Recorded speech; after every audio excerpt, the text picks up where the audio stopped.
찬송가 88장을 함께 찬양하겠습니다. 찬송가 88장입니다.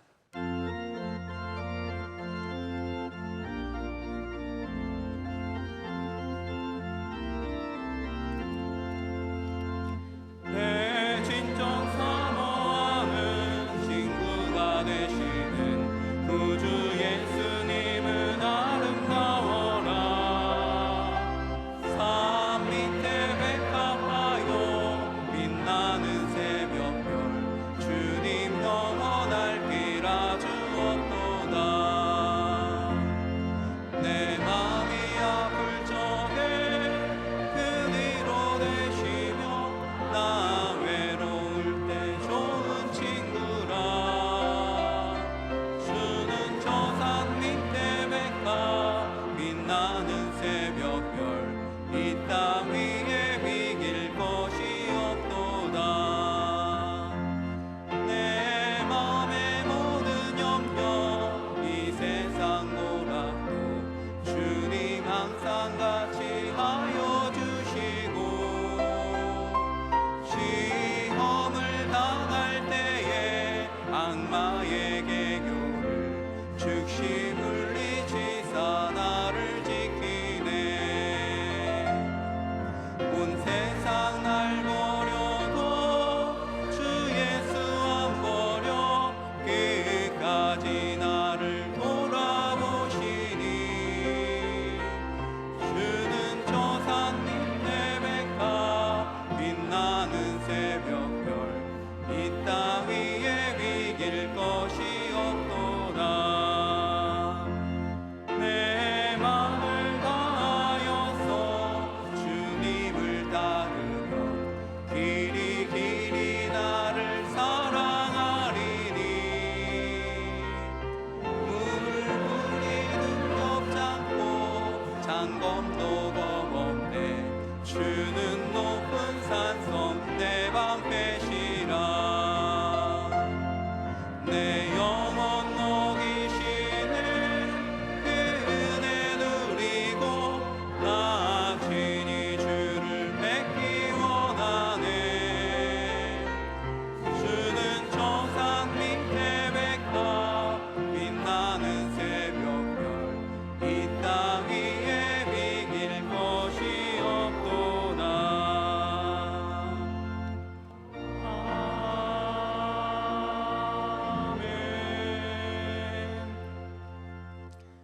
오늘 우리에게 주시는 하나님의 말씀은 신약성경 누가복음 10장 30절에서 37절까지의 말씀입니다. 신약성경 누가복음 10장 30절에서 37절까지의 말씀입니다. 이 말씀을 저와 여러분이 한 절씩 교독하시고 마지막 37절은 함께 읽겠습니다. 예수께서 대답하여 이르시되 어떤 사람이 예루살렘에서 여리고로 내려가다가 강도를 만나매 강도들이 그 옷을 벗기고 때려 거의 죽은 것을 버리고 갔더라.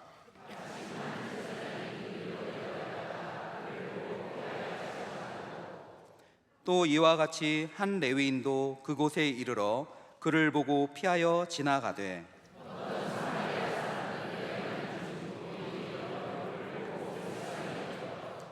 가까이 가서 기름과 포도주를 그 상처에 붓고 싸매고 자기 짐승에 태워 주막으로 데리고 가서 돌보아 주니라.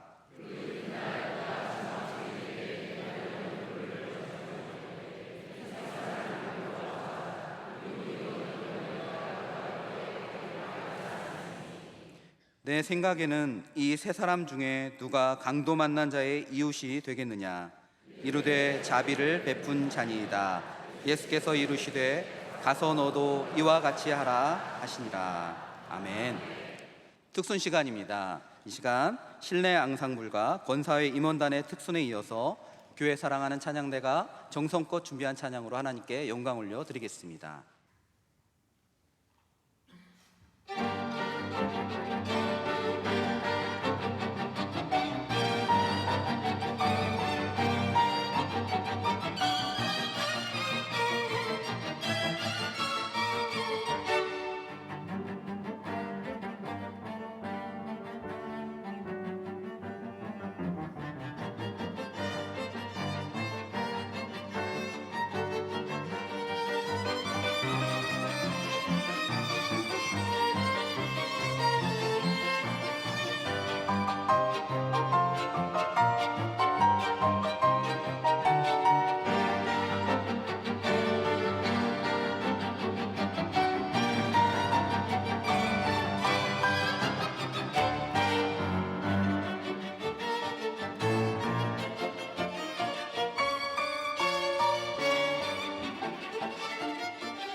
말씀으로 은혜 받는 시간입니다. 청년부를 섬기시는 황대성 목사님께서 나오셔서 내려가는 길에 스위치 온이라는 지하의 말씀 선포하실 때 큰 은혜 시간 되실 줄 믿습니다.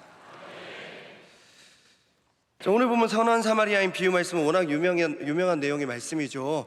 한 사람이 강도를 당했는데 제사장과 레위인은 지나쳐갔고 사마리아인이 그 사람을 도와주었다. 다들 아시는 내용의 말씀입니다. 그런데 저는 누구나 다 아는 이 내용의 말씀을 종종 저를 다시 돌아볼 때 마음을 다잡기 위해서 이 말씀을 자주 묵상하는 편이기도 하고, 실제로 제가 청년대학부 예배 때도 이 본문으로 말씀을 전했었고, 또 2년 전에 새벽 2부 때도 이 말씀을 이 본문으로 전한 적이 있습니다. 그리고 유독 올해 여름에 다른 교회에서 다른 교회 청년부 수련회라든가 다른 교회들에서 저를 강사로 불러주신 적이 몇 번 있어서 다른 교회 갈 때도 제가 이 본문으로 말씀을 전했습니다. 그리고 반응이 좋았습니다. 믿으시기 바랍니다. 그래서 만약에 오늘 이 밤 여러분들의 반응이 좋지 않으면 그건 여러분들의 문제입니다. 지난 주일 설교 제목과 같이 그건 여러분들이 잔인한 사람이라서 생기는 문제입니다. 잔인한 사람이 되지 마시고 인자한 사람이 되어주셔서 오늘 이 밤 저와 여러분 함께 은혜 받는 시간 되시기를 축복합니다. 다시 한번 말씀드리지만 오늘 보면 선한 사마리아인 비유의 말씀 굉장히 유명한 말씀입니다. 그런데요, 예수님께서 이 비유를 말씀하시는 데에는 배경이 있습니다. 이유가 있습니다. 한 율법 교사가 예수님께 뭔가 질문을 했고 그 질문에 대한 답변으로 예수님께서 이 비유를 말씀하셨습니다. 30절 시작 자체가 이렇게 시작합니다. 예수께서 대답하여 이르시되. 대답이라는 것이죠. 실제로 오늘 우리가 30절부터 37절까지 읽었는데 조금 앞으로 가보니까 한 율법 교사가 예수님께 두 번에 걸쳐서 질문하고 있는 것을 우리가 발견하게 됩니다. 첫 번째 질문은 누가복음 10장 25절 말씀입니다. 우리 누가복음 10장 25절 말씀을 한번 화면에 띄워주시면 우리 함께 읽겠습니다. 시작. 어떤 율법 교사가 일어나 예수를 시험하여 이르되 선생님, 내가 무엇을 하여야 영생을 얻으리이까? 아멘. 그의 질문은 내가 무엇을 하여야 영생을 얻으리이까? 어떻게 하면 영생을 얻습니까? 영생을 얻는 방법, 어떻게 하면 천국에 갈 수 있습니까? 구원에 대한 소망, 그런 질문입니다. 우리가 왜 교회를 다닙니까? 예수 믿고 천국 가려고 교회 다니는 줄 믿습니다. 우리가 왜 선교하고 전도합니까? 불과 한 달 전이죠. 7월 달에 우리 교회는 선교사 대회를 했습니다. 그리고 그 시기에 청년대학부는 또 해외 학예 단기 선교를 다녀왔습니다. 우리가 왜 선교하고 왜 전도합니까? 내가 믿는 예수님, 너희들도 믿고 함께 천국 갔으면 좋겠다, 이 마음으로 우리가 선교하고 전도하는 줄 믿습니다. 그렇게 봤을 때 천국에 대한 질문, 영생에 대한 질문, 어떻게 무엇을 하여야 영생을 얻습니까? 이 질문 자체는 아무런 문제가 없습니다. 문제는 이 질문을 던지고 있는 율법교사의 의도, 심보입니다. 25절에는 그가 예수를 시험하여 이 질문을 던졌다고 기록되어 있습니다. 시험했대요. 그의 이런 의도를 뻔히 알고 계신 예수님께서는 역으로 그에게 질문을 던지십니다. 26절 말씀입니다. 우리 26절 말씀 시작. 예수께서 이르시되 율법에 무엇이라 기록되었으며 내가 어떻게 읽느냐? 율법교사니까 율법에 어떻게 기록되어 있고 넌 어떻게 읽느냐 물어보았습니다. 그랬더니 율법교사가 대답합니다. 27절입니다. 제가 읽겠습니다. 대답하여 이르되 내 마음을 다하며 목숨을 다하며 힘을 다하며 뜻을 다하여 주 너의 하나님을 사랑하고 또한 내 이웃을 내 자신같이 사랑하라 하였나이다. 아멘. 자기가 볼 때 영생을 얻기 위해서는 두 가지를 잘해야 될 것 같습니다. 하나님 사랑, 그리고 이웃 사랑. 대답을 잘했죠. 그래서 예수님께서도 칭찬을 해주십니다. 28절입니다. 우리 누가복음 10장 28절 우리 함께 읽겠습니다. 예수께서 이르시되 아멘. 대충 봐도 칭찬이죠. 바로 여기서 그의 두 번째 질문이 나옵니다.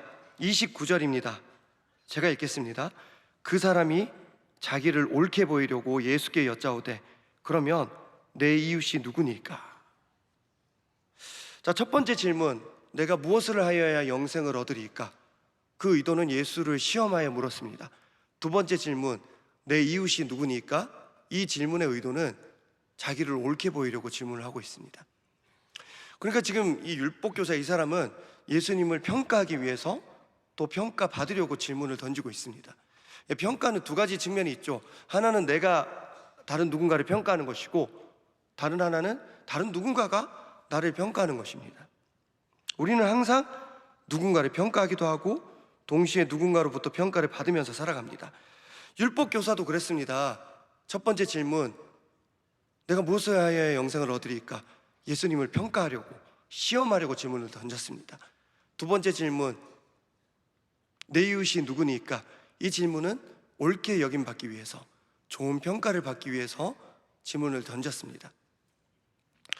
가만히 보면 매사에 시험하는 사람들이 있습니다. 남을 평가만 하는 사람들이 있습니다. 그런데 어쩌면 정작 그 사람이 시험 들었을 가능성이 큽니다. 한번 생각해 봅시다. 식당에 가서 음식을 주문합니다. 김치찌개 하나요. 김치찌개가 나옵니다. 그럼 맛있게 먹으면 됩니다. 그런데 이렇게 질문하는 것이죠. 이 김치 어느 나라 거예요? 당신 손은 씻고 음식 만든 거죠? 몇 도씨의 김치를 넣었나요? 바로 끓였나요? 볶아서 넣었나요? 당신 조리사 자격증은 있습니까? 이렇게 질문하고 시험하고 평가하는 사람이 있으면 그 사람이 시험 든 것입니다. 그런가 하면 매사에 옳게 여김받기 위해서 살아가는 사람이 있습니다. 남들이 보는 자리에서는 선하게 살고 옳게 여김받으려고 노력하면서 남들이 보지 않는 자리에서는 엉망으로 사는 사람들이 있습니다. 예수님께서는 그런 사람들을 향해서 외식하는 자들이라고 분명히 경고하셨습니다. 어쩌면 이 시간 또 평가의 자리이지 않습니까? 여러분들 지금 제가 어떻게 설교하는지 두 눈 뜨고 보고 계시잖아요.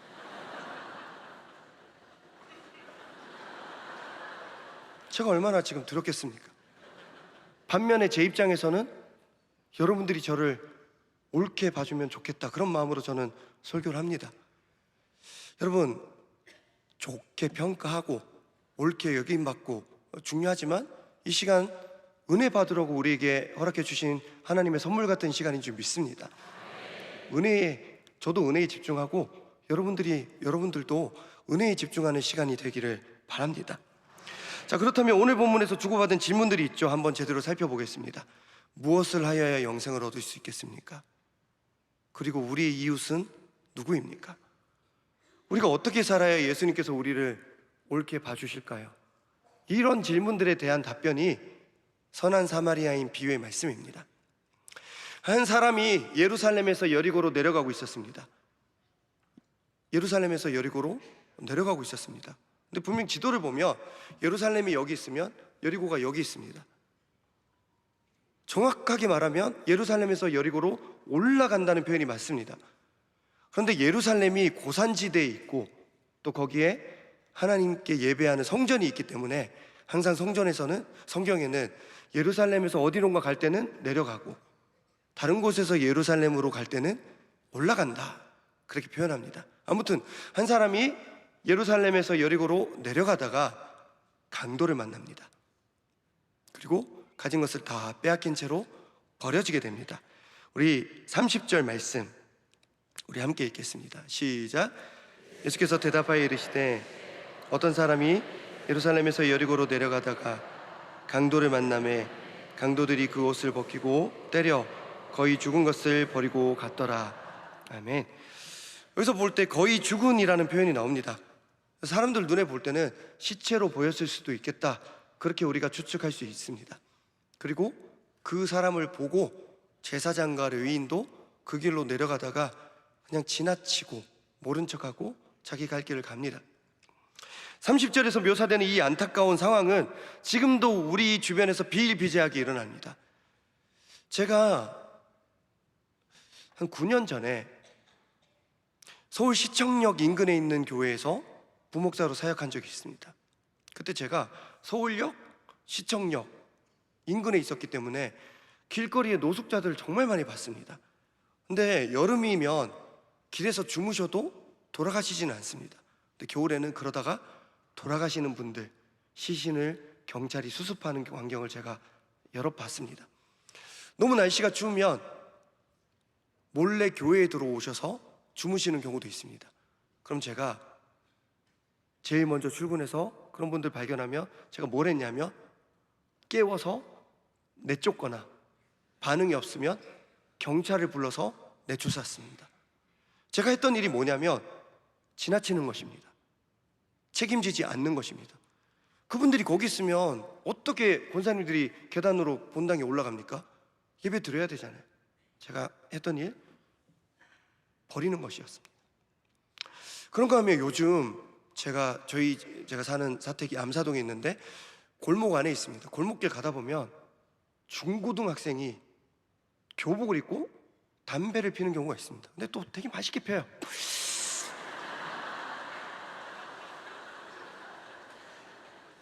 근데 저는요, 중고등학생이 아직 벌써부터 담배 피면 안 된다고 생각합니다. 근데 저는 중고등학생이 교복 입고 담배 피우고 있으면 전 담대하게 저희 집으로 갑니다. 저 말 걸면 안 될 것 같습니다. 그런가 하면 중고등학생들이 서로 싸우다가 한 명이 일방적으로 두드려 맞거나 그런 경우도 밤에 볼 때가 있습니다. 그런 경우도 마찬가지입니다. 저는 가던 길을 갑니다. 그게 더 지혜롭게 여겨집니다. 오늘 본문에서 제사장과 레위인은 가던 길을 갑니다. 우리는 이 두 사람을 굉장히 나쁘게 보지만 이게 자연스러운 행동이고 우리의 모습입니다. 우리가 만취한 노숙자를 왜 지나칩니까? 우리가 중고등학생을 담배를 피던 말든 누군가를 때리던 말든 왜 지나칩니까? 그게 자연스러운 행동입니다. 이들도 그게 자연스러운 행동이었습니다. 그런데 안타깝게도 당시 사람들이 정말 천하게 여겼던, 이단으로 생각했던, 그들에게는 영생과 구원이 없다고 생각했던 사마리아 사람이 그 사람을 그냥 지나치지 않고 선행을 베풉니다. 이 이야기를 마치신 후에 예수님은 율법교사에게 물으십니다. 우리 마지막으로 함께 읽는 본문인데요, 36절 말씀 우리 함께 읽겠습니다. 시작. 네 생각에는 이 세 사람 중에 누가 강도 만난 자의 이웃이 되겠느냐? 아멘. 네 생각을 물어볼게. 네가 볼 때 제사장, 레위인, 사마리아인 중에 누가 강도 만난 사람의 이웃 같아? 37절을 보니까 차마 사마리아인이요 라고 대답하기는 싫었는지 이 율법교사가 자비를 베푼 자니이다 라고 둘러서 대답을 합니다. 저는 36절과 37절에서 묘사되는 율법교사와 예수님의 마지막 대화를 보면서 제사장과 레위인이 왜 강도 만난 사람을 도와주지 않고 그냥 지나쳤는지 그 이유를 짐작할 수 있게 됩니다. 예수님은 율법교사에게 이렇게 물어보십니다. 누가 강도 만난 자의 이웃이 되겠느냐? 누가 강도 만난 자의 이웃이 되겠느냐? 제가 이 질문을 조금 꼬아보겠습니다. 똑같은 질문인데 좀 다르게 해볼게요. 누가 강도 만난 사람을 보고도 이웃으로 여기지 않았어? 이 세 사람 중에 누가 강도 만난 자를 보고도 이웃으로 여기지 않고 그냥 지나갔니? 좀 느낌이 다르지 않습니까? 사실 오늘 본문에서 제일 잔인한 사람은 강도가 아닙니다. 강도는 직업이 강도이기 때문에 자기 역할을 한 겁니다. 그렇지 않습니까? 진짜 잔인한 사람은 제사장과 레위인입니다. 다른 사람들이 볼 때는 얼마나 거룩한 삶을 살았겠습니까? 근데 다른 사람들이 보지 않는 자리에서는 지나치는 것입니다. 겉으로는 선한 사람인 척 옳게 여김받고 살았으면서 정작 강도 만난 사람 마주쳤을 때는 그를 이웃으로 여기지 않고 지나쳐버린 잔인한 사람들입니다. 만약에 누군가가 그때 보고 있었으면 도와줬을지도 모릅니다. 제가 그렇게 살고 있기 때문에 압니다. 제사장과 레위인은 강도 만난 사람을 왜 돕지 않았냐? 그를 이웃으로 여기지 않았기 때문에 지나쳤습니다. 우리도 마찬가지입니다. 우리가 만취한 노숙자를 왜 지나칩니까? 우리가 중고등학생들이 담배 피고 있을 때 왜 지나칩니까? 한 중학생이 여러 명에게 둘러싸여서 괴롭힘 당하고 있을 때 왜 모른 척합니까? 상관없는 사람이거든요. 우리 이웃이 아니기 때문에 우리는 지나칩니다. 만약에 길에서 술 먹고 주무시는 분이 우리 아버지라면 깨우고 집으로 모시고 가지 않았겠습니까? 만약에 담배 피고 있는 애가 우리 손자라면 여러분들 그냥 지나쳤겠습니까? 중고등학생이 제가 섬기고 있는 우리 중고등부 학생이라면, 그 두드려 맞고 있다면 모른 척 지나가면 그게 교사입니까? 우리는 이웃이라고 생각하지 않기 때문에 지나치는 것입니다. 그리고 그 순간 우리 역시 잔인한 제사장과 레위인이 되는 것입니다. 부디 하나님 사랑한다고 하면서 이웃 사랑을 포기하지 마시기 바랍니다. 성경에는 하나님 사랑, 이웃 사랑을 동시에 실천하라고 분명히 기록되어 있습니다.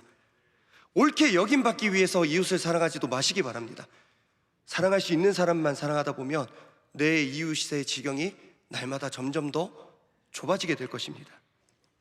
율법 교사는 예수님께 옳게 여김받기 위해서 내 이웃이 누구냐 묻습니다. 이웃 사랑에 관한 질문을 하면서도 그는 자기가 옳게 여김받는 것이 더 중요했습니다. 그리고 다른 누군가의 이웃이 되는 것보다 내 이웃이 누군지 아는 것이 더 궁금했습니다. 이런 그에게 예수님께서는 물어보십니다. 누가 강도 만난 자의 이웃이야? 네 이웃이 누가 되는지가 중요한 게 아니야. 강도 만난 사람이 있으면 그 사람의 이웃이 누군지가 나에게는 더 중요해. 율법 교사가 예수님께 던진 이 질문을 스스로에게 던져보시기 바랍니다. 여러분은 어떤 사람까지가 여러분의 이웃입니까? 어떤 사람까지 사랑하고 계십니까? 혹시 옳게 여김받기 위해서 이웃을 구별한 적은 없으십니까? 예수님은 오늘 이 비유를 통해서 우리에게 가르쳐 주십니다. 이웃이 누구냐? 하나님과 나를 제외한 모든 사람이 하나님께서 우리에게 허락해 주신 이웃인 줄로 믿습니다. 예수님께서는 실제로 우리 모두의 이웃이 되시기 위해서 이 땅에 내려오셨습니다. 우리 모두에게 영생을 선물하시기 위해서 십자가를 지신 줄 믿습니다. 율법 교사가 궁금해했던 것이 뭡니까? 어떻게 하면 제가 영생을 얻을 수 있겠습니까? 어떻게 해야 제가 천국 갈 수 있겠습니까? 예수님께서는 우리 모두에게 값없이 영생을, 천국을 선물로 주시기 위해서 이 땅에 내려오셔서 우리의 이웃이 되신 줄 믿습니다. 예수님의 이 이웃 사랑을 닮아서 우리도 날마다 이웃의 지경이 넓어져가는 그런 선한 명성교회 성도들 되시기를 축복합니다. 청년대학부 담당 교육자로서 명성교회와 같은 큰 교회 청년들이 어떻게 하면 하나님 사랑뿐만 아니라 이웃 사랑도 배울 수 있을까? 어떻게 하면 내가 좀 더 잘 가르쳐 줄 수 있을까 고민하다가 2023년 학예 수련회 때부터는 수련회 기간 중에 봉사활동, 이웃사랑을 실천하고 있습니다. 동계 수련회는 새롭게 이제 세워진 리더, 팀, 그 안에서 우리끼리 가까워지고 또 하나님 사랑에 집중하더라도 학예 수련회는 하루는 우리가 이웃사랑 실천하자 그렇게 하고 있습니다. 근데 이게 말이 쉽지 굉장히 큰 결단입니다. 2박 3일 수련회 기간 중에 하루를 봉사활동에 쓴다는 것이, 그것도 매년 이것을 유지한다는 것이 쉬운 일이 아닙니다. 예산도 많이 듭니다. 그런데 담임 목사님께서 좋게 보시고 허락해 주셔서 2023년, 2024년 그리고 올해까지 우리 청년대학부 학예수련회는 이웃사랑을 실천하고 있습니다. 시골 교회 허물어져가는 교회 가서 벽화를 그려드리고 도배, 장판, 페인트칠 해드리고 독거노인 집에 댁에 가서 같이 식사하고 오래된 전등 갈아드리고 올해도 고아원, 양로원 가서 그들과 함께 시간을 보내고 밭일 해드리고 잡초 다 제거하고 그렇게 했습니다. 자, 그런데 제가 이거 2년 전 새벽기도회 때도 이 에피소드를 얘기를 했는데 제가 보니까 새벽기도 때 안 나오시는 분들도 계시고 뭐 잊은 줄 믿고 제가 얘기를 하겠습니다. 재작년 2024년 학예수련회 다 마치고 폐회 예배 설교를 앞두고 제가 한 가지 이벤트를 준비했습니다. 폐회 예배 설교를 어떤 걸로 할까 제가 고민하다가 1시간 정도 저를 좀 예쁘게 꾸몄습니다. 제 온몸에 흙을 바르고 제 몸에 피가 난 것처럼 흉터를 그리고 모자를 뒤집어 쓰고 깡통을 하나 마련하고 맨발로 그렇게 1시간 동안 분장하고 예배 시간 닥쳐서 가면 청년들이 저인 줄 알 수도 있으니까 그 땡볕에 예배 시작 1시간 40분 전에 가서 원주 수양관 본당 입구에 깡통을 하나 놓고 앉아 있었습니다. 1시간 40분 동안. 그래서 1시간을 분장을 했죠. 1시간 40분을 거기 있었으니까 설교는 다 까먹고 올라갔죠. 아무튼 2박 3일 동안 이웃사랑 주제로 설교를 실컷 들었고 봉사활동 열심히 했으니까 저는 기대를 했습니다. 마지막 예배 앞두고 본당에 들어가면서 우리 청년들이 좀 도와주겠지. 그런데 한 5명이 도와줬습니다. 그리고 수백 명의 청년들이 그냥 지나갔습니다. 처음에는 들키면 어떡하지 조마조마했었는데 그 상황을 겪으면서 참 외롭고 비참한 감정이 들었습니다. 저도 제가 그런 감정을 느끼게 될 줄은 몰랐습니다. 수련회 내내 제가 지나가면 청년들이 저기 황대서 목사님 아니야? 목사님 우리 팀이랑 사진 찍어주세요. 우리 팀 새 가족이에요. 한번 인사해 주세요. 왜냐면 우리 교회가 굉장히 크니까 청년대학부도 굉장히 큰 공동체거든요. 그러니까 평상시에 제가 청년들과 그렇게 마주할 기회가 별로 없으니까 수련회 때 가까이 있으면 청년들이 다가와 줍니다. 저도 다가가고. 그런데 청년대학부 담당 교육자인 저는 그들의 이웃으로 여겨졌으나 거지 복장의 저는 그들의 이웃으로 인정받지 못했습니다. 공식적인 수련회 행사로는 정말 열심히 봉사하며 이웃사랑을 실천했던 그들이었는데 안타깝게도 모든 일정 마치고 집으로 돌아가는 길, 내려가는 길에서는 더 이상 이웃사랑을 실천하지 않는 그들의 모습을 저는 볼 수 있었습니다. 올해 청년대학부 학예수련회 수련회 주제가 스위치 온이었습니다.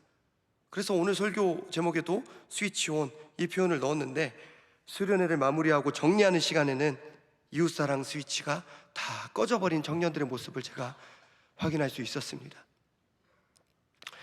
보안 유지를 위해서 교육자들에게도 이 상황을 알리지 않고 제가 혼자 몰래 준비했기 때문에 교육자들도 설교 시간에 제가 나타나지 않자 원주 일대를 뒤졌습니다.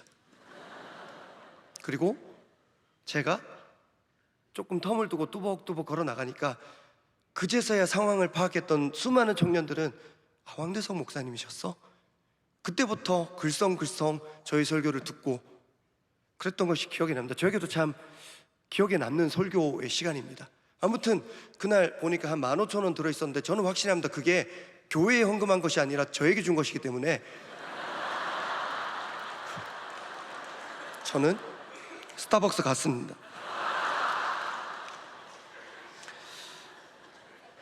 제가요 오늘 설교 도중에 은연중에 자주 언급하고 있는 표현이 있습니다. 내려가는 길입니다. 자, 오늘 본문은 이들이 예루살렘에서 여리고로 내려가고 있다라고 말하고 있습니다. 30절을 보면 이 사람이 예루살렘에서 여리고로 내려가다가 강도를 만났다 그렇게 표현하고 있고 31절에도 보면 한 제사장이 그 길로 내려가다가 라고 되어 있습니다. 무슨 말입니까? 그들은 예루살렘으로 올라가는 길이 아니었습니다. 예배를 드리러 올라가는 길이 아니었습니다. 예배 다 드리고 각자의 삶의 자리로 내려가는 길이었습니다. 그리고 내려가는 길에서 한 사람은 강도를 당했고 제사장과 레위인은 그 강도 만난 사람을 보고도 이웃으로 여기지 않고 지나쳐 버렸습니다. 이 비유를 통해서 우리 주님께서는 우리에게 당부하십니다. 너희들 예루살렘에서만 사랑을 전하지 마. 교회에서만 사랑하지 마. 네가 아는 사람만 이웃으로 여기지 마. 예배 다 마치고 내려가는 길에서도 이웃 사랑을 실천해 주면 좋겠어. 부탁이야. 예배 다 끝나고 내려가는 길에서도 사랑의 스위치가 켜져 있어야 함을 예수님께서는 이 비유를 통해서 우리에게 알려주고 계십니다. 그래서 제가 설교 제목을 내려가는 길에서 스위치 온 그렇게 잡았습니다. 오늘도 예배를 마치면 다들 각자의 삶의 자리로 내려가시게 될 것입니다. 바라기는 저와 여러분의 내려가는 길이 잔인한 사람의 길이 되는 것이 아니라 사랑의 길이 되어야 할 줄로 믿습니다. 내려가는 길에서도 하나님 사랑, 이웃 사랑의 스위치가 켜져 있어서 오늘 내려가는 길에서도 이웃 지경이 넓어지는 저와 여러분 되시기를 축복합니다. 우리가 얼마나 예수님과 가까워지는 내려가는 길에서 의외로 결정이 됩니다. 우리가 어디까지 내려갈 수 있고 또 내려가는 길에서 어떤 삶을 사는지를 분명히 예수님께서는 보십니다. 그리고 평가하십니다. 저 사람이 옳은지 옳지 않은지. 예수님께서 옳다고 여기셨던 선한 사마리아인처럼 옳다고 여김받는 선한 명성교회 성도들 되어야 할 줄로 믿습니다. 이제 말씀을 정리하고자 합니다. 사실 저는 오늘 이 설교를 목사님께서 저에게 왜 맡기셨는지 잘 이해가 되지 않습니다. 당장 사임을 하는 것도 아니고, 왜냐면 저 내일도 출근하거든요. 그럼 내일 새벽기도 제가 안 나오면 당장 뭐 기도부에서는 저 결석이라고 보고할 텐데, 저 내일도 출근하고 토요일 날 예배도 드릴 것이고 전 몇 달 계속 저는 있을 겁니다.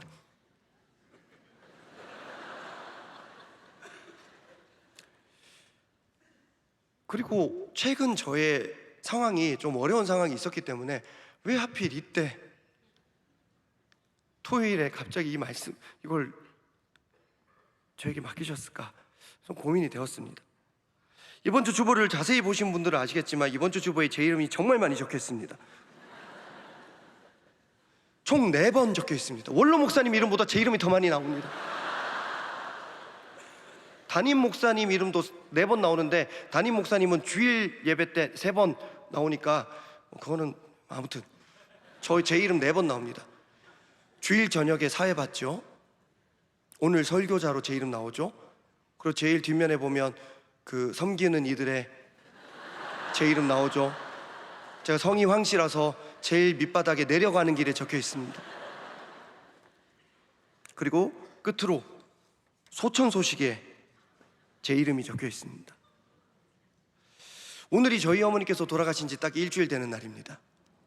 지난주 수요일 새벽에 저희 어머니께서 하나님 부르심 받으셨고 수목금 많은 분들의 위로와 도움 가운데 순조롭게 장례를 잘 마칠 수 있었습니다.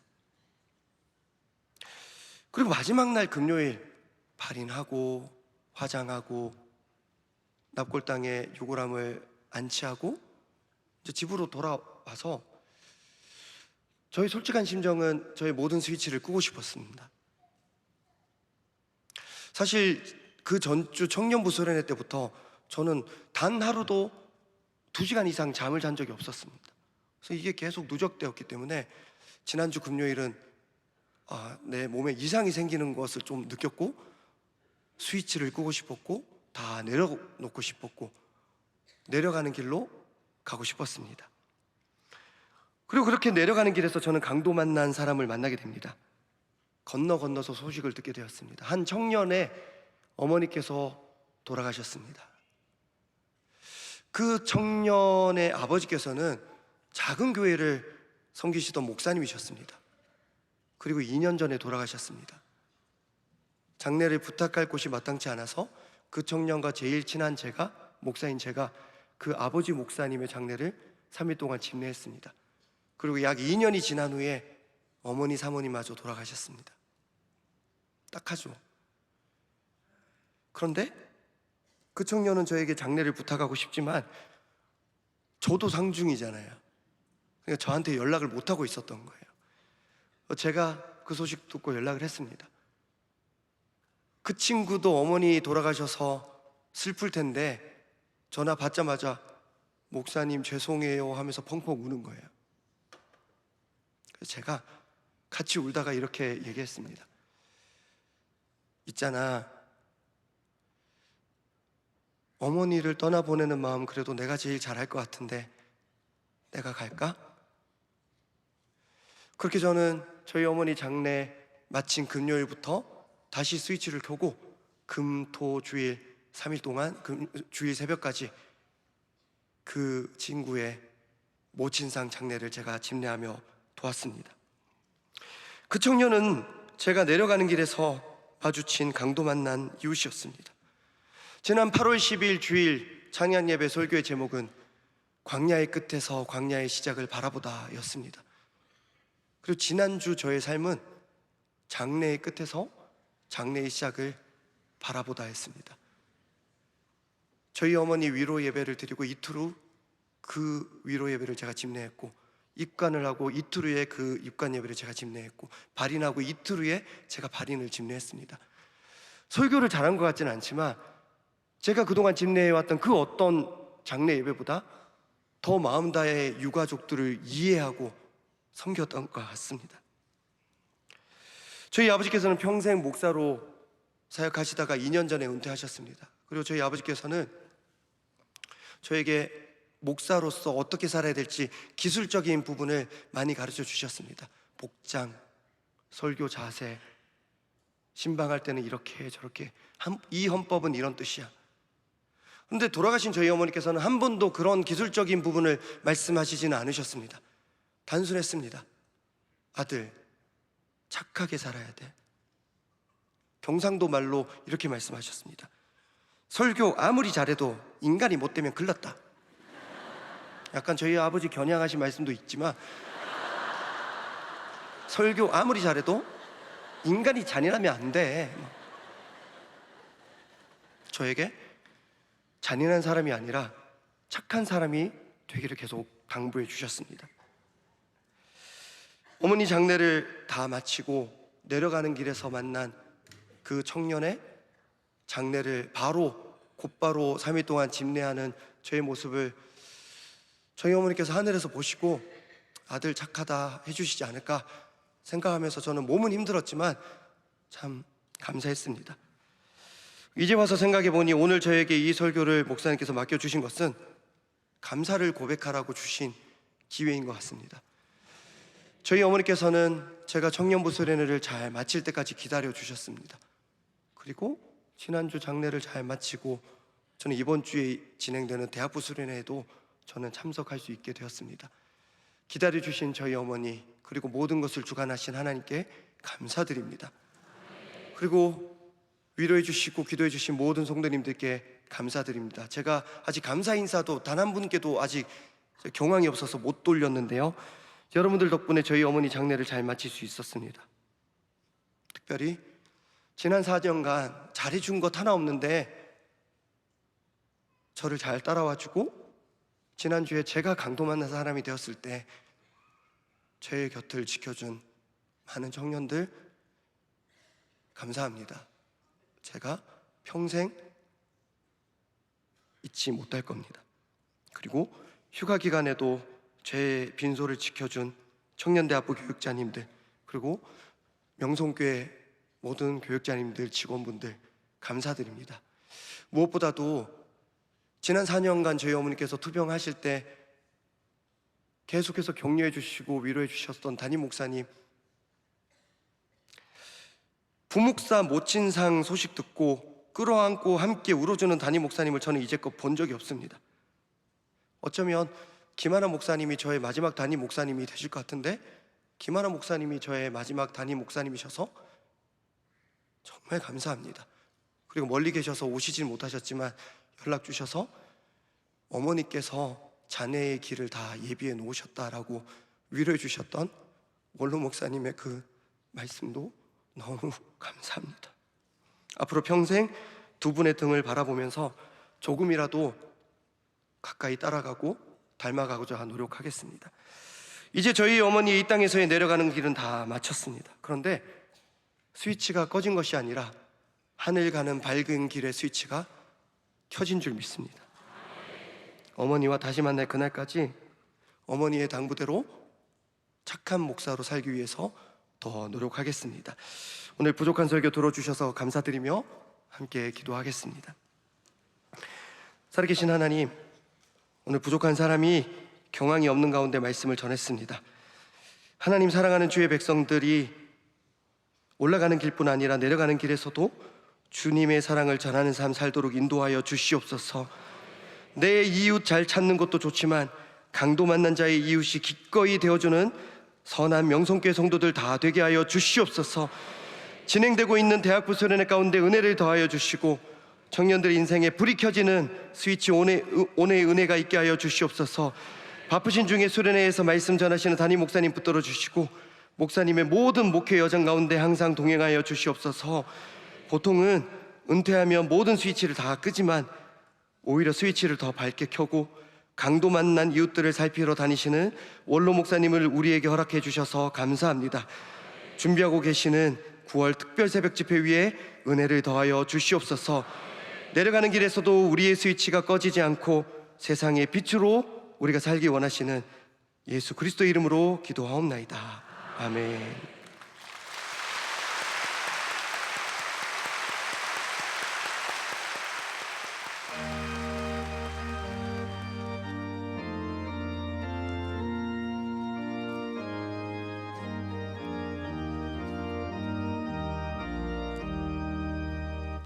내 맘과 정성을 다하여서 주 너의 하나님을 사랑하라. 내 몸을 아끼고 사랑하듯 형제와 이웃을 사랑하라. 주께서 우리에게 명하시니 그 명령 따라서 살아가리. 항상 주님을 멀리하고 형제를 사랑하지 못하였다. 이러한 죄인을 사랑하사 주께서 몸버려 죽으셨다. 속죄의 큰 사랑 받은 이모 내 생명 다 바쳐 충성하리.